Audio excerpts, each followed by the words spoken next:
ఇంకో వార్త అయితే వినిపిస్తుంది గత 2 రోజులుగా కేటీఆర్ అరెస్ట్ అని చెప్పి అయితే ఆ ఫోన్ ట్యాపింగ్ అంశం చూసుకున్నప్పుడు ఇంకోటి ఈ కార్ రేసింగ్ ఫార్ములా ఈ కార్ రేసింగ్ ఈ అంశాలన్నీ కూడా కేటీఆర్ అరెస్ట్ గా అవుతున్నారు. పొంగులేటి శ్రీనివాసరెడ్డి గారు బాంబు పేలుస్తుంది అని చెప్పేసి అన్నారు. సో ఆ బాంబు కాస్తే ఇప్పటివరకు ఏం పేలలేదు. సో మరి ఈ అరెస్టు ఎంతవరకు వాస్తవం అంటారు? అంటే ఢిల్లీకి వెళ్ళి కూడా అంతర్గతంగా బీజేపీ నాయకులను కలుస్తుందని చెప్పేసి ఇట్లా వార్తలు వినిపిస్తా ఉన్నాయి. సో నిజంగా కేటీఆర్ గారు అరెస్ట్ అవుతారా? మీ అనలైజ్ అయింది అసలు? అనలైసిస్ అన్నది కాదు ఇక్కడ నవీన్, మనం ఇక్కడ డిబేట్ లో కూడా చెప్పినాము. ఇప్పుడు ఏసీబీ కరప్షన్ ఏదైతే ఛాన్సెస్ ఉన్నప్పుడు అయితే అక్కడ ఏదైతే ఇచ్చిండ్రో వాళ్ళకు ఏసీబీ దగ్గర సాక్ష్యాధారాలు ఉన్నాయి కాబట్టి గవర్నర్ పర్మిషన్కు ఒక ప్రభావం లెజిస్లేటర్ కాబట్టి గవర్నర్ పర్మిషన్ రాశారు. గవర్నర్ పర్మిషన్ ఏదంటే ఇప్పుడు బీజేపీకి దగ్గర ఇక్కడ గవర్నర్ బీజేపీ, సీఎం కాంగ్రెస్.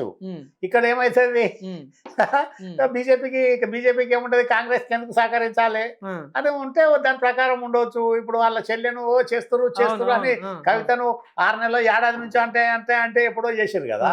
అయినాక ఏముంటది చూస్తుంటది. దాని తర్వాత ఏంటంటే ఇప్పుడు మీడియాకు కానీ ప్రజలకు కానీ పబ్లిక్ కానీ ఒక హాట్ టాపిక్ అన్నట్టు చేసినంత మాత్రం పొలిటికల్ గా చేస్తారా ఈయన మామూలు మంత్రి, ముఖ్యమంత్రి లోపలికి పోయారు. లల్లు ప్రసాద్ ఏంది, మధు కూడా ఏంది, ఒక డైలాగ్ కూడా ఉంది అంటే జైలుకి వెళ్తే సీఎం అవుతారని ఒక నానుడే అవన్నీ ఏముంటది, జైలుకి వెళ్తే మాత్రం సీఎం అవుతాడా కాదా విషయం వేరు.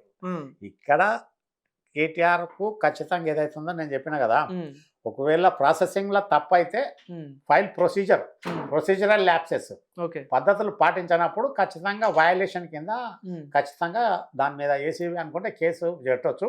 ఇక్కడ ఏంటంటే ప్రాథమికంగా సాక్ష్యాధారాలు ఉంటాయి అనుకో, నోట్ ఫైలు, ఆయన అరవింద్ కుమార్ చెప్పిన స్టేట్మెంట్, తర్వాత రిజర్వ్ బ్యాంకు పర్మిషన్ లేకుండా ఫారిన్ ఫండ్ ట్రాన్స్ఫర్ చేయడము, ఇవన్నీ తప్పులు ఉంటాయి కదా.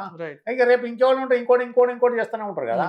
ఇంకే చెకింగ్ అనే ఉండాలి, పెడితే ఇంకోళ్ళకన్నా భయం ఉంటుంది కాబట్టి పొరపాటు చేయకుండా ఆ రకంగా ఉంటారు. సో ఈ ఫోన్ ట్యాపింగ్ అంశం మీద మీ అభిప్రాయం ఏంటి సార్? అసలు ఫోన్ ట్యాపింగ్ దీని గురించి ఏం చెప్తారు? అసలు ఫోన్ ట్యాపింగ్ అన్నది అది చాలా తప్పు చేయడం అన్నది, టెలిగ్రాఫ్ చట్టంలోనే తప్పు. ఒక వ్యక్తి యొక్క వ్యక్తిగత స్వేచ్ఛను ఏదైతే ఉందో సంభాషణను ఇతరులతో మాట్లాడుకోవడం అన్నది, అది ట్యాపింగ్ చేయడం, దాన్ని బయట ఇది పొలిటికల్ గా వాడుకోవడం అనేది అది చాలా తప్పది.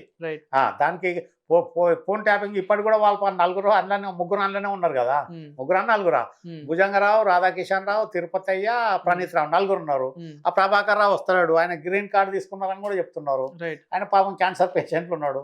ఆయన అబ్బాయి కూడా గ్రీన్ కార్డు వచ్చేసిన ఇప్పుడు ఆయన ఎలా యాక్షన్ తీసుకోలేము అక్కడ, అది ఉంటది. అది ఉన్నదా లేదా అది గవర్నమెంట్ డిసైడ్ అయ్యి పెద్ద వాళ్ళే. ఆయన వచ్చినా రాకున్నా ఆయన వచ్చేదాకా వీళ్ళు ఉంటారు. కాకపోతే ఏంటంటే ఏమన్నా ఆయన ఉన్నాడు అనుకోర్రి, వీళ్ళందరూ బయటకు రావాలంటే ఆయన ముందు రావాలి.